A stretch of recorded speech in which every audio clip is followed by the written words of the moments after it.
Hoje a gente vai estar batendo um papo aqui muito legal com o doutor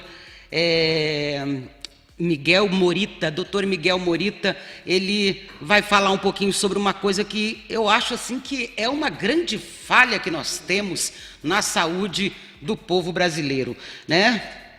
Mudança de ano, todo mundo tem muitos projetos, né? Muitas ideias, muitas metas a alcançar, mas nem sempre consegue, porque a principal meta eles acabam não colocando em primeiro lugar, né? Primeiro, uma boa tarde, doutor, seja bem-vindo, obrigado pela oportunidade aí de estar trazendo um pouco de conhecimento para a gente. Boa tarde, Miriam, é um prazer estar aqui, é uma satisfação e agradeço essa oportunidade de poder falar com os ouvintes da Rádio Educativa. Me diz uma coisa, doutor, a gente sabe que mudança de ano, quando muda, né, no final do ano, todo mundo quando chega no final tem aquele monte de coisa que ele quer estar projetando para o próximo ano, e um quer mudar de emprego, outro quer melhorar, fazer uma pós-graduação, o outro quer arrumar uma casa melhor, cada um tem um projeto, mas qual que você acha que deve ser a prioridade de cada cidadão? Bom, sem dúvida, né, e, obviamente é o fruto da nossa entrevista aqui, é a gente cuidar da saúde, é o que mais importa. Porque sem ela não vai para lugar nenhum, né? Não vai para lugar nenhum. E aí todas as outras metas caem por água abaixo, né? Cai. Acho importante esse aspecto que você colocou, daquelas metas que a gente estabelece. E muitas vezes a gente acaba colocando metas de fim muito específica. Eu acho mais importante a gente estabelecer metas de mudança de hábitos. O hábito talvez seria a forma mais poderosa realmente da gente cuidar da saúde, a gente mudar o nosso hábito em relação à nossa saúde. Pois é, e isso é possível como meta? Como meta de ano novo, por exemplo? Por exemplo, né, quem está sedentário hoje quer colocar uma meta de eu vou começar a fazer exercício e colocar uma meta que ele possa realmente mudar esse hábito do dia a dia dele e passar a ter um horário em que ele cuide da saúde e passe a fazer exercício. Evidentemente, dependendo da situação, dependendo de cada um, ele precisa também fazer uma avaliação de como é que está a sua saúde. Exato, né? E aí a gente precisa, muitas vezes, ter uma consulta regular com o médico, com o seu clínico, para poder ver como é que está a sua saúde. Como é que a gente faz para saber que a saúde está em dia? Qual a primeira atitude que a gente pode tomar para colocar isso em primeiro lugar na vida da gente? Bom, boa pergunta, Miriam. Assim, a gente, na vida, né, a gente nasce naturalmente e a gente vive naturalmente, só que hoje a gente tem formas de a gente prevenir determinadas doenças antes que elas causem sintomas. Então, obviamente, se a gente tem algum sintoma, a gente tem que procurar o médico. Se a gente sente alguma coisa que não está errada com a gente tem que sempre procurar o médico. Esse é o motivo que as pessoas mais procuram o médico hoje. Mas quando a gente fala em prevenção, existem algumas doenças que, se a gente fizer um rastreio dessas doenças, a gente pode prevenir complicações futuras. E quais são elas? A pressão alta, o colesterol alto, a diabetes, a própria falta de exercício, que não seria assim, hoje é considerada uma doença, né, o sedentarismo, a obesidade e alguns tipos de câncer, que se detectados em uma fase precoce, o tratamento pode ser curativo e muito menos complexo. Essa prevenção que a gente precisa ser feita, eu não estou sentindo nada, não tenho nenhum tipo de sintoma, não sinto nada, mas eu preciso fazer algum tipo de prevenção? Eu preciso tomar alguma atitude com respeito a isso? Certo. Então depende, obviamente, da faixa etária de cada um e do histórico de saúde, né? Então a gente não estar sentindo nada e nunca teve nenhum problema de saúde, hoje o que a gente recomenda é que pelo menos faça uma avaliação da sua pressão arterial, faça uma dosagem do seu colesterol e da sua glicemia, e existem alguns exames específicos conforme a idade. Você pode, se a gente for pensar em pressão arterial, por exemplo, quando que eu devo medir a pressão arterial? E quando a gente vai medir a pressão arterial, a gente pode ir no médico ou num posto de saúde, onde é feita a medida de pressão da gente. Mas se a gente tiver um aparelho em casa, a gente pode fazer essa automedida também. né? Hoje está muito difundido isso, é muito mais fácil de fazer. Agora, em termos de procurar um serviço de saúde para medir a pressão arterial específico, hoje existem alguns protocolos em alguns países, no Brasil não tem nada muito bem específico, mas se recomenda que a partir dos 40 anos que você faça uma medida, você vá ao médico e faça a medida da sua pressão arterial e dose o seu colesterol também. E aqui no Brasil, a gente já dosa o colesterol até mais precoce, até na pediatria, muitas vezes é a rotina já começada a usar o colesterol, especialmente se a criança tiver algum problema de obesidade. Diga, Dirceu. Dr. Miguel Morita, médico cardiologista da Quanta Diagnóstico por Imagem. Doutor, o senhor como cardiologista, né? Agora, quais são os exames, doutor, que são realizados quando a pessoa vai fazer um check-up? Visto que a tua área é cardiologia, mas quais são os exames? Quais são os exames mais importantes, né, que as pessoas devem fazer periodicamente com respeito à sua saúde? Prevenção. Bom, perfeito, Dirceu. Então, vamos supor que alguém vai fazer o que a gente chama de check-up, né? Mas ele vai ao médico para ver como é que está a sua saúde. Pega um clínico geral. Um clínico geral. A primeira coisa que vai fazer é conversar com o paciente, né? Muitas vezes as pessoas não percebem alguns sintomas, ou elas negam alguns sintomas. Eu caminho e eu tenho uma dorzinha no peito, mas eu acho que eu não tenho nada. Então, esse é o primeiro passo, ver se tem algum sintoma que levante a suspeita de alguma doença do coração. No caso do coração, certo, como cardiologista, eu estou especificando nesse sentido. E depois a gente, obviamente, vai medir a pressão arterial do paciente, vai examinar o paciente. Então, a primeira coisa, consulta médica completa e bem feita, bem realizada, é fundamental. Em geral, para todos os indivíduos, né, dependendo a partir dos 40 anos, ou dependendo se tem algum fator de risco, se a pessoa fuma, ou se a pessoa tem obesidade, a gente também faz um eletrocardiograma, que seria o exame, muitas vezes se estende a consulta de um cardiologista. E aí, dependendo da situação, dependendo dos sintomas, dependendo do que foi encontrado na hora do exame, pode ser necessário fazer um teste de esforço para ver como é que é o comportamento do coração durante o esforço. Pode ser necessário também fazer o que a gente chama de ecocardiograma. O ecocardiograma é uma espécie de um ultrassom do coração, onde a gente avalia as estruturas do coração e que muitas vezes só na hora de examinar a gente não consegue detectar. E uma coisa especial em que a gente acaba indo atrás disso é quando a pessoa tem pressão alta. Quando a pessoa tem pressão alta, ela pode desenvolver hipertrofia do coração e o ecocardiograma é fundamental nesse sentido. Agora, o que seria a hipertrofia do coração que o senhor falou? É quando o músculo está grosso, né? A gente fala hipertrofiado, a gente vê aqueles músculos hipertrofiados que até dá uma impressão de saudável, né? Numa pessoa, naquilo que a gente vê externamente, mas no coração isso é ruim. É sinal de que o coração está sobrecarregado de alguma forma. E isso muitas vezes é consequência da pressão arterial elevada. Me diz uma coisa, doutor, eu quero te fazer uma pergunta que agora já é uma coisa mais pessoal. Olha a consulta. Mais pessoal. Me diz uma coisa, quem tem a pressão alta, ela pode deixar de ter pressão alta? Existe possibilidade de retorno nisso? Essas são doenças que a gente chama de doenças crônico-degenerativas. E quando a gente fala em doença crônica, são doenças que não têm cura. Tanto a hipertensão, quanto a diabetes, quanto o colesterol alto, que a gente fala, né, colesterol alterado. Isso não são doenças que têm cura, são doenças que têm controle. Então, a pessoa tem hipertensão, ela pode ter uma vida normal com a pressão perfeitamente controlada, mas ela continua sendo hipertensa, mesmo que a pressão esteja controlada. A doença é crônica, a doença não tem cura. Que horror! Isso é sacanagem, porque por que justo a pressão não pode ter jeito de retornar? Caramba, e eu estou descobrindo agora que eu tô ficando hipertensa, né? Eu fiz aquela questão de você medir a pressão de manhã, na hora do almoço e à noite, que a médica me pediu por 8 dias. E realmente minha pressão está ficando meio alterada mesmo, não está muito normal mais não. Agora eu já fiquei desanimada. Mas me diz uma coisa, doutor, com que frequência é importante a pessoa ir ao médico? Bom, como a gente está falando de hipertensão, então depende de cada situação, né? Mas quando a gente está falando de hipertensão, o que a gente tem recomendado, especialmente a partir dos 40 anos, uma pessoa que está com a pressão normal, ela não tem hipertensão ainda, né? Então, falando uma pessoa que tudo veio normal, que pelo menos uma vez por ano ela faça essa avaliação com o médico, né, com o clínico dela, para que possa ser avaliado a pressão arterial, possa ser avaliado o nível de colesterol. E aí, dependendo de cada caso, vai direcionar. Se está hipertenso, a gente inicia um tratamento e muitas vezes a reavaliação vai ser em 6 meses ou até mais precoce, 3 meses, dependendo do caso. Me diz uma coisa, você fala sempre depois dos 40, né? E depois dos 50, né, Dirceu? Depois dos 60. O troço vai complicando cada vez mais, e aí, com que frequência? Como é que a gente faz? Bom, ótima pergunta. Muda para o hospital? Não, de forma nenhuma. Vai visitar o Dr. Miguel direto?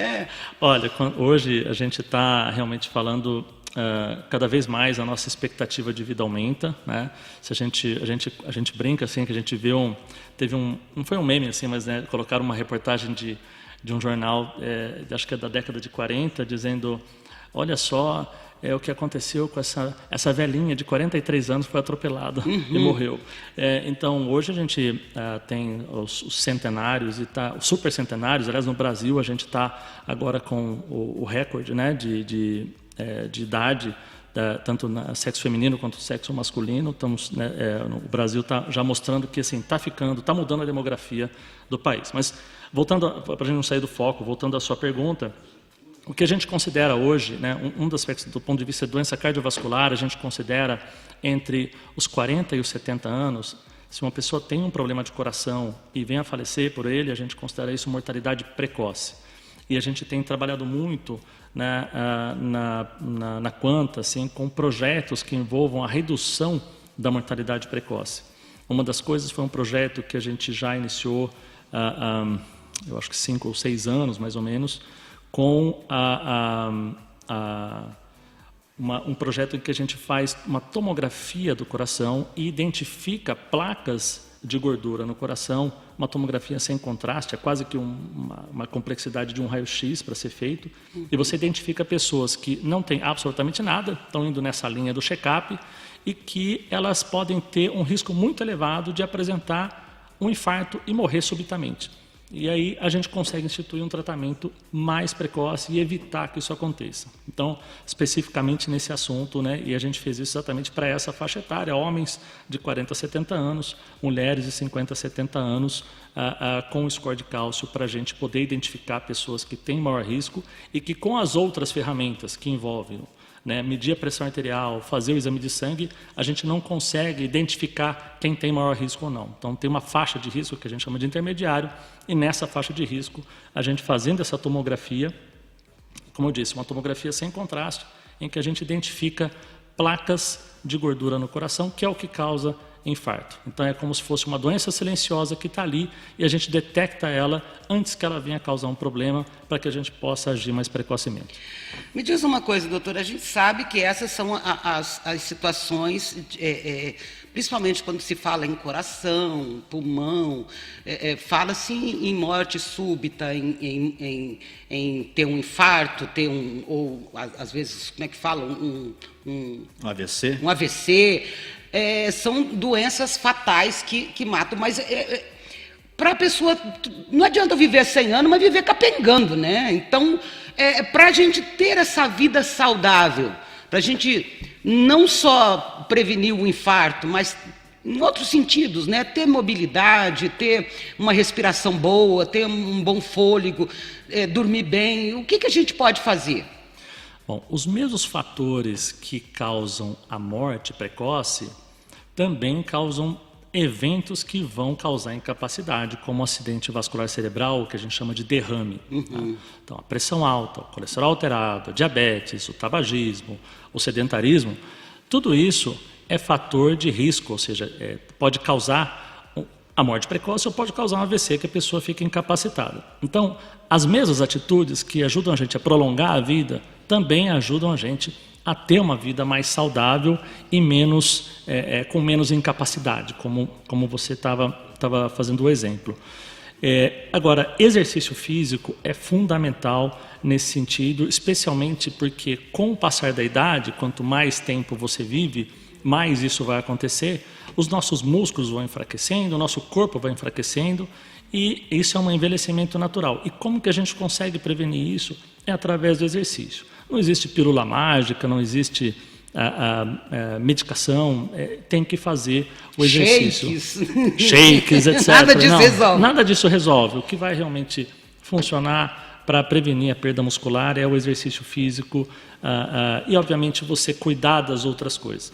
Então, te respondendo assim, o que fazer, acho que a primeira coisa que eu diria para o que fazer é o exercício físico. A gente fez um estudo lá na Quanta, em que a gente avaliou um número de mais de 40 mil pacientes que fizeram exames na Quanta, e a gente fez uma conexão com toda a cidade, e a gente avaliou quais eram esses fatores que mais contribuíram para a mortalidade na década passada, de 2011 até 2019, a gente fez, né, a década de 2010 a 2020. O que a gente observou que o que mais contribuiu foi sedentarismo. A gente poderia ter prevenido 40% a 50% das mortes nesse período se a gente tirasse o sedentarismo da cidade de Curitiba, né, especialmente entre os idosos. E outra coisa que chamou a atenção é que o sedentarismo ele continuou contribuindo da mesma forma em toda a década. Ou seja, isso passa uma mensagem de que, além da importância de mudar o sedentarismo, é o fato do que a gente está observando, de que, apesar das pessoas estarem indo fazer os exames, fazer a sua avaliação, elas não estão mudando o seu estilo de vida. Então, o que a gente tem que fazer? A gente tem que mudar. A gente tem realmente que, então, aproveitando esse momento do ano, olha, qual que é a meta mais importante que eu devo colocar? É passar a cuidar da minha saúde, passar a cuidar da minha saúde de verdade, porque isso vai mudar a minha vida, prolongando a minha vida e deixando ela de uma forma mais saudável. Doutor Miguel, e os jovens? Porque até agora nós comentamos das pessoas de 40 anos para cima, né? E os jovens? É importante os jovens também fazer um check-up do coração? Né? Porque os jovens hoje, sou jovem, não tenho nada, faço exercício, faço isso, faço aquilo, né? Me alimento bem. E outra coisa, deixa eu até aproveitar e me intrometer na tua pergunta. A gente tem visto muito jovem morrendo de problema de infarto. É uma coisa assustadora. Bom, isso... primeiro, assim, a gente tem visto, né, o problema acontecendo cada vez mais precoce. Isso não é de agora, a gente está vindo já nos últimos 30 anos, a gente tem observado acontecendo realmente mortalidade mais precoce, infarto mais precoce, e isso tem muito a ver com o estilo de vida ruim, especialmente na adolescência, onde a gente tem alimentos com muito sal, obesidade na adolescência, e entram aí os tabacos, os derivados do tabaco, que acabam aumentando o risco entre os jovens, né? Os principais fatores de risco para infarto em jovens, quando a gente fala jovens, é abaixo de 40 anos, eles são principalmente o colesterol alto, e isso tem um aspecto genético muitas vezes, e o tabagismo, são os principais fatores de infarto nessa fase precoce. Então, é que quando, né, como você perguntou, de ser o jovem, principalmente o adolescente, ele tem aquela ideia de que ele vai viver para sempre, que nunca vai ter problema nenhum. Que nunca vai ter problema nenhum, e está naquela fase, muitas vezes, de experimentar várias coisas e a busca do prazer imediato, só que as consequências no longo prazo, e mesmo no curto prazo, acabam sendo ruins. Então, a gente constrói a nossa vida, a gente constrói a nossa, vou dizer a nossa velhice, mas a nossa vida adulta e a nossa velhice, através dos hábitos que a gente vai adquirindo desde o início. Essa tua pergunta, assim, os jovens precisam se prevenir também, não só para aquilo que acontece com eles nessa fase, mas também para eles terem uma vida saudável no futuro. Essas placas de gordura que eu estava mencionando, elas vão se construindo no decorrer dos anos. A gente fala assim, puxa, a pessoa tinha 50 anos, de repente tem uma morte súbita. Mas aquilo não começou ali. Aquilo começou a se construir durante toda a vida dele, desde a infância.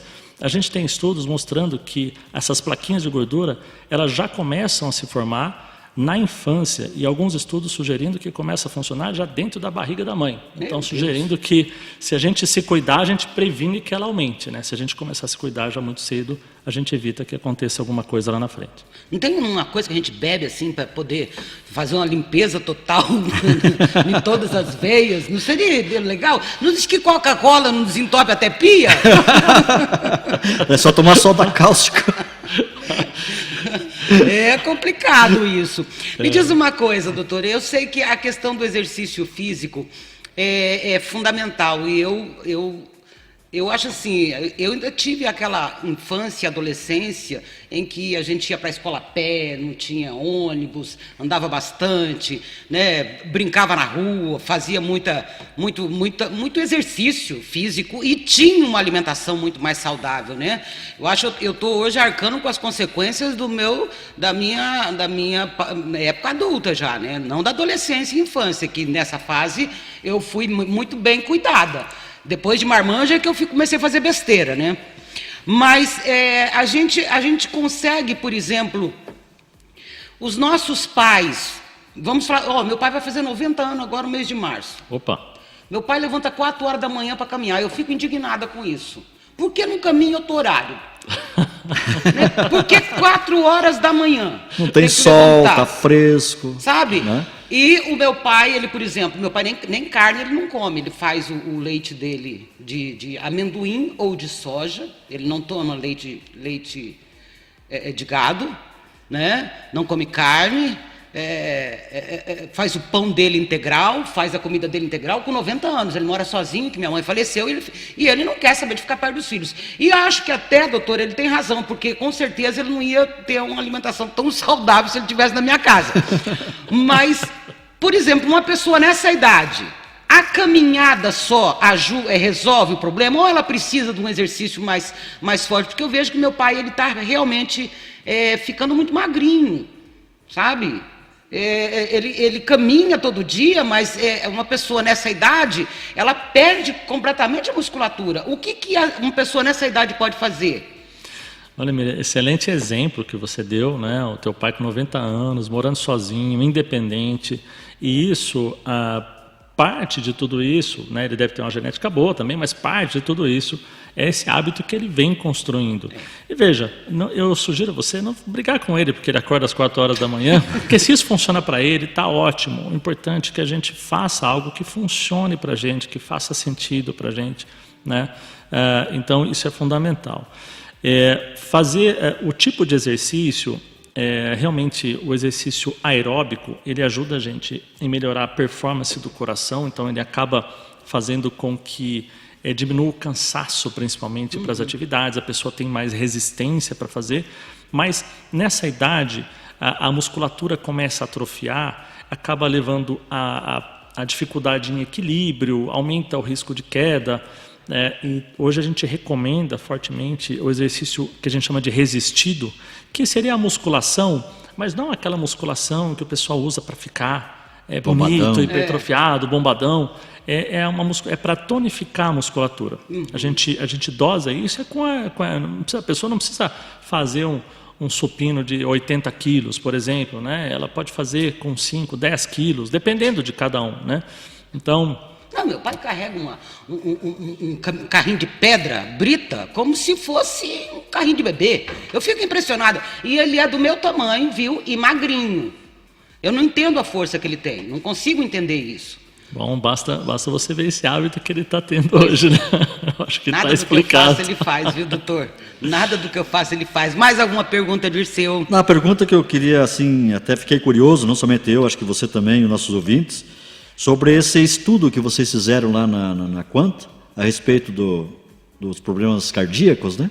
Como que as pessoas podem buscar essas orientações? Tem algum site que vocês colocaram no site para as pessoas poderem acompanhar, saber desse estudo que foi feito aqui em Curitiba? Bom, esse estudo ele foi publicado, né? Já foi publicado já. Ele foi publicado numa revista internacional, mas nós temos, eu sugiro que possam seguir o Instagram da Quanta. A Quanta ela tem, nós divulgamos isso no nosso Instagram também, sobre esse estudo, de uma linguagem mais, porque o estudo é científico, né? Então uma linguagem mais direcionada ao público está divulgado lá também. Especificamente sobre esse estudo, e a Quanta está sempre fazendo outros estudos buscando realmente levar um impacto positivo de saúde, entender melhor, né, quais são as causas das doenças cardiovasculares e também causas relacionadas, estudos relacionados ao câncer e diabetes a gente também faz. E eventualmente a gente também está recrutando pacientes para participar de estudos específicos, né? Então a gente está sempre fazendo isso, e nós temos o site da Quanta também. Se as pessoas quiserem ter mais informação, a gente tem outras informações ali no nosso site. E qual seria o site, doutor? Eu vou pedir aqui, é www.quantadiagnóstico.com.br, está certo, Rodrigo? Vamos ver se o Rodrigão vai ajudar o doutor. Quanta? É quanta? Quanta, Quanta. Q-U-A-N-T-A, Quanta Diagnóstico por Imagem. E o Instagram? Instagram? O Instagram está como Quanta, é Quanta mesmo, né? A gente já tem tudo guardado, então fica mais fácil. A gente só clica lá, né? A gente só não lembra de cabeça. Está sem sinal. Quanta Mas a gente pode... É Quanta Diagnóstico. Quanta né? Diagnóstico por fez imagem. Fez uma busca no Google ali, você vai achar, com certeza. Exato, a gente pode fazer dessa forma. Quanta Diagnóstico por Imagem, fazendo essa busca, aqui em Curitiba vai dar direto e na região também vai dar direto no nosso site. Bom, são 13h58, nosso tempo acabou, mas, olha, o doutor Miguel, eu quero agradecer muito o bate-papo, informações muito legais aí, sabe, muito importantes. Eu acho que as pessoas, até mesmo, de vez em quando, eu acho que assim, a gente tinha que fazer uma dica importante para todo mundo. Junta um dinheirinho o ano inteiro, em vez de você ir para balada toda semana, né, tira um dia lá, guarda o dinheirinho, no final do ano, a sua meta de final do ano é fazer um check-up, né? Ver como é que está a saúde. Não é uma boa ideia, doutor? Ótima ideia. É importante cada um estar vendo a sua saúde, cuidando da sua saúde. E eu sempre reforço, né? É importante ir ao médico, fazer a sua avaliação de maneira periódica. Existem estudos mostrando que quem faz a avaliação regular com o médico vive mais, né, do que quem não faz. E o outro aspecto que eu sempre chamo a atenção vai no médico e realmente que isso traga mudança positiva na sua vida. Não adianta você ir no médico, ele te passa várias orientações, muitas vezes passa medicações, a pessoa chega em casa, ela toma por um período e depois para. Então é fundamental que leve muito a sério o cuidado com a sua saúde, porque isso vai te trazer benefícios, é um investimento que te traz benefícios lá na frente. Tá certo, obrigada, viu, doutor Miguel? Só perdão aqui, agora passaram aqui quantadiagnóstico.com, não tem .br, é o site, tá? E o Instagram é Quanta Diagnóstico. @ Quanta Diagnóstico. Diagnóstico, isso. Tá certo, então, o pessoal aí que tiver a fim de saber um pouquinho mais, com certeza ali vai encontrar bastante informação. Mais uma vez, muito obrigada, doutor Miguel, gostei muito da entrevista, achei muito construtiva mesmo para a nossa vida, né? Né, Dirceu? Com certeza, precisamos cuidar do nosso coração. É verdade, né? O seu não sei se precisa, que eu não sei nem se você tem um. O meu coração é grande. Bom, eu que agradeço a oportunidade de poder passar essa mensagem para os ouvintes da Rádio Educativa e espero que vocês continuem com esse programa de impacto público.